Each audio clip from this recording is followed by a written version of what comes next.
This video is brought to you by Skillshare.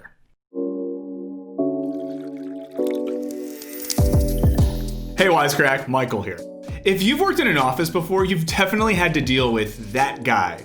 You know the one I'm talking about. He sucks up to the boss, treats minor tasks like they are matters of life or death, hides knives and hunting bows throughout the office, and skins the face off a dummy.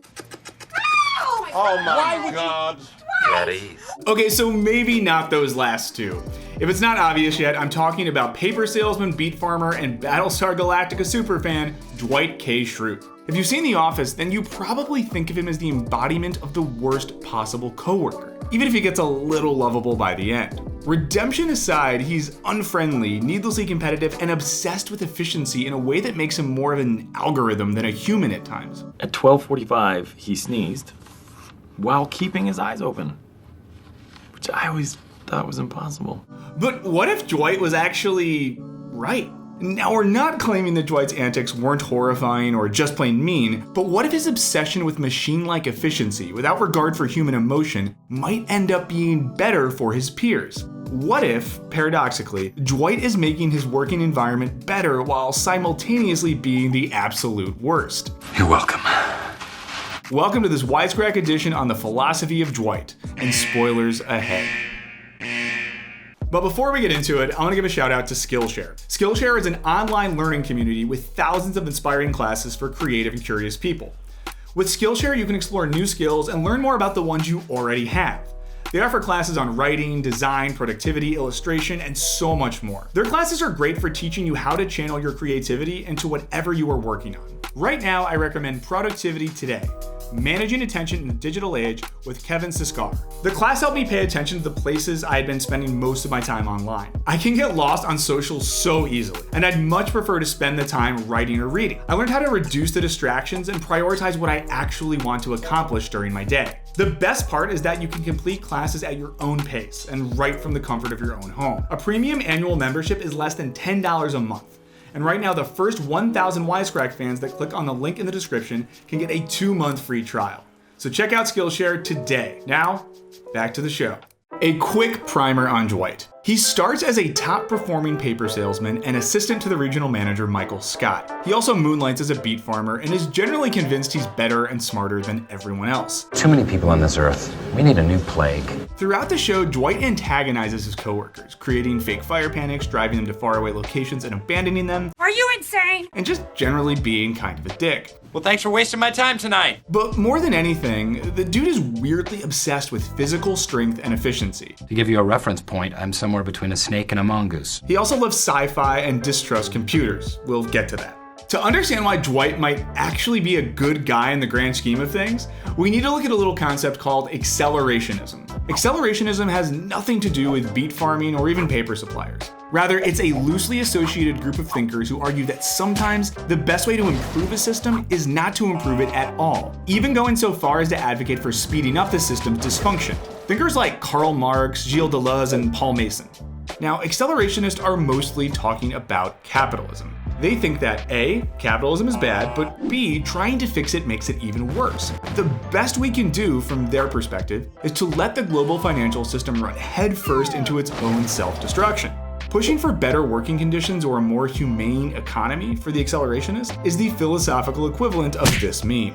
Now, we're not saying Dwight is some accidental Che Guevara, but if we take the basic premise that if a system is bad, we should hit the gas and ride it until the wheels fall off, this is basically what Dwight does, unintentionally or not. One key component of accelerationism is technology. Technology disrupts, it makes the world go faster, and it also causes a bunch of problems along the way. What does it mean for technology to accelerate? Consider the fact it took us thousands of years to go from horse and wagon to car, and all of a sudden we said F it and we're flying in airplanes and going to the moon in the same century. More recently, we might consider the progress from vinyl record to 8-track to cassette tape to CD to here's thousands of songs on your iPod, just kidding, it's on your phone now instead. Of course, it's not all fun games and instant access to the entire discography of the Wu-Tang Clan. Dunder Mifflin, for example, starts at ground zero of what technological accelerationism can mean for some businesses. It's a company that provided what was an essential good for virtually every company in the 1980s and 90s, rendered obsolete nearly a decade later by computers. By your own employees' calculation, you'll be obsolete in the next 5 to 10 years.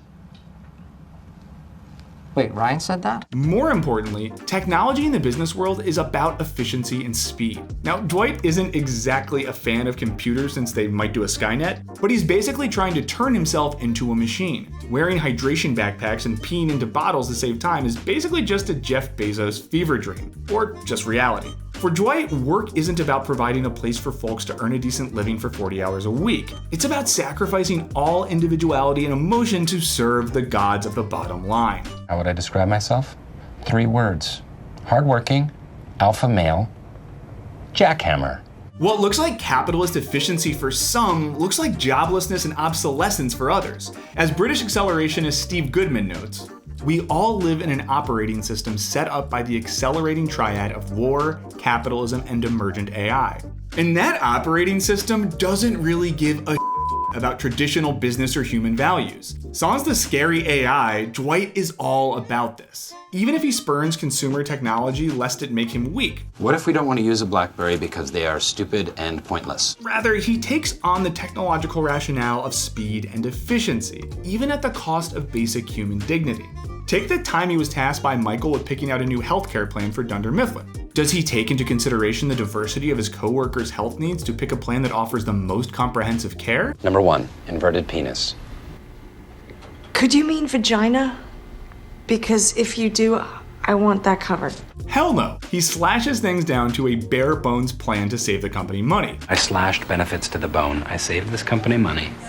Was I too harsh? Maybe. I don't believe in coddling people. His thought process isn't grounded in what's best for human beings, it's grounded in the tenets of capitalist efficiency, which he values over humanity. How many people can I fire? None. You're picking a healthcare plan. Okay, we'll table that for the time being. Now, you might be asking, how is this good? But consider this, what Dwight is doing is probably not much worse than what anyone from corporate looking to slash cost would have done. You know, the whole reason that we're doing this is to save money. So you just need to pick a provider and then choose the cheapest plan. Instead, Dwight, by embracing the logical extreme of cost cutting, pisses everyone off to the point that they rebel. His actions force his coworkers to band together and demand something better, and maybe without Dwight pushing things, they would have merely accepted whatever garbage health plan they were offered. Why did you put Dwight in charge of that? He did a horrible job. Dwight? Did you raise benefits? I most certainly did not. Oh, come on! That's horrible! This is what the more progressive advocates for accelerationism hope, that by making reality more extreme, things will actually get better. And this isn't a completely new theory of change, as throughout history, the most significant revolutions come from extreme circumstances. Think of the French Revolution, a product of dire poverty among the peasants and opulent wealth amongst the ruling aristocracy. Rather than sitting around waiting for change, accelerationists want to pour fuel on the fire. We can contrast Dwight's brutal logic with that of his superior, Michael Scott, who makes terrible fiscal decisions because he's prioritizing the feelings of the people around him over efficiency. Ryan wants everything in our company to be about emails and IMs, but I think he is forgetting about the original instant message. Letters attached to baskets of food. Whether it's for selfish reasons or not, Michael errs on the side of people over profits. Good manager doesn't fire people, he hires people. If Dwight embodies the futuristic politics of accelerationism, then Michael embodies an old-school liberal political philosophy that places emphasis on a decent life for all of his employees. Well, you have to tolerate a lot when you're part of a family. It's not a family. It's a workplace. Rather than Dwight's dystopian vision of efficiency, Michael seems to prefer something like you would have seen in the Rust Belt in the 1950s, where working a good job at the factory meant everyone could afford to start a family and own a home. But the good thing about the American dream is that you can just go to sleep and try it all again the next night. While this all sounds very nice, an accelerationist would tell you that it's about as likely to make a comeback as video rental stores. Dwight's attitude is more at home in our contemporary era of techno-capitalism than Michael's old-school people-based style of business.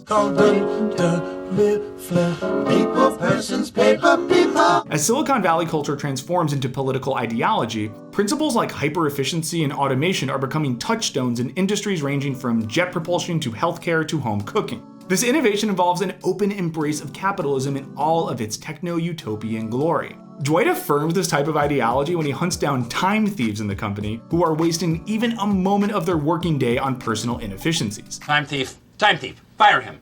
Dwight, you've really never stolen any company time. Never. And while Dwight might fear and detest computers, it's fitting that his one true worthy adversary is a computer that also sells paper. Dwight takes this competitor on, wins, and in doing so, shows that he might be more machine than man after all. But we're not arguing that Dwight is secretly a monster only for the sake of inspiring revolution from his coworkers. Far from it. He just wants power and control. The Japanese camp guards of World War II always chose one man to kill whenever a batch of new prisoners arrived. I always wondered how they chose the man who was to die.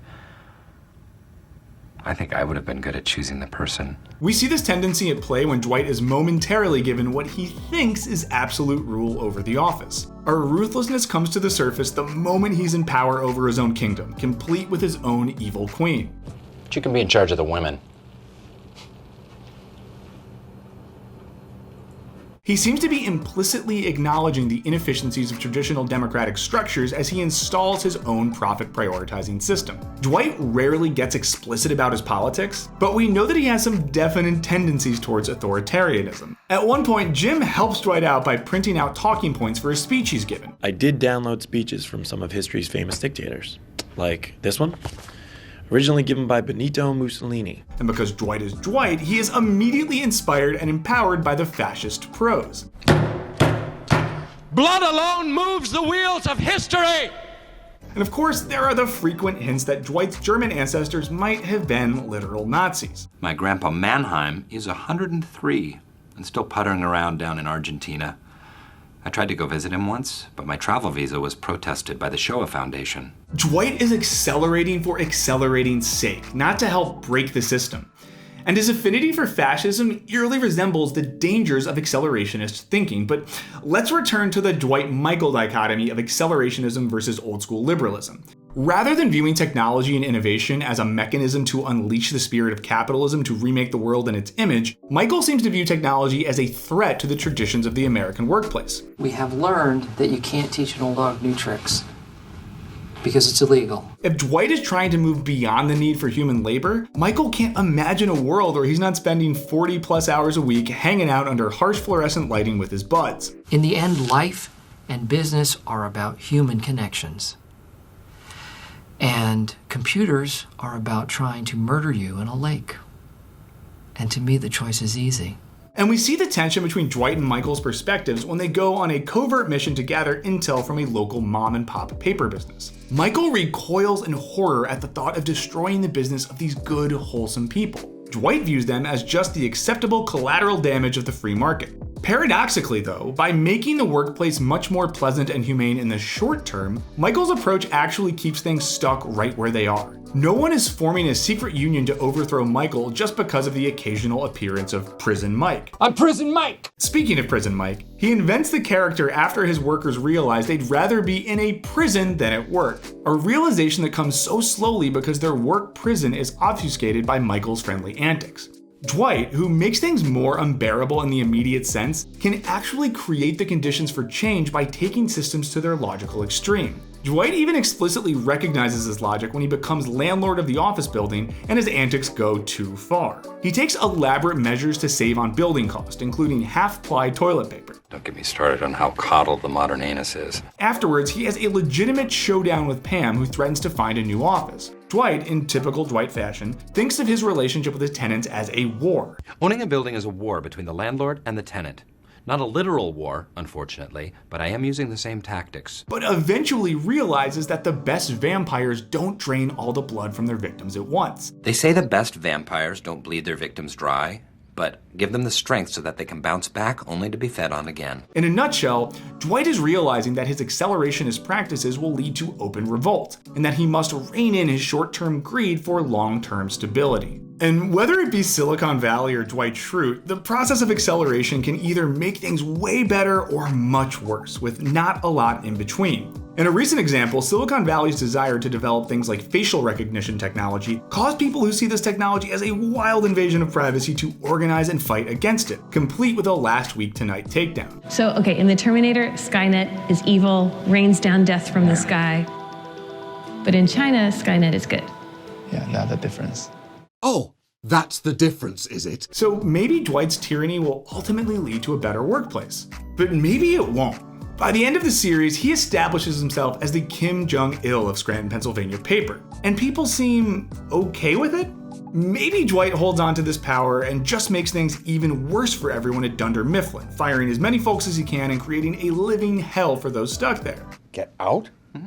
What does that mean? It's a colloquial way of saying you're fired. The danger of accelerationism is, as its critics have noted, that maybe the wheels won't come flying off. Maybe things won't get better. Maybe we'll just end up with Dwight as the boss forever.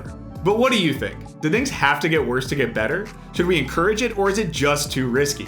Let us know what you think in the comments. A huge thanks to our amazing patrons for supporting the channel and our podcast. Hit that subscribe button, and as always, thanks for watching. Later.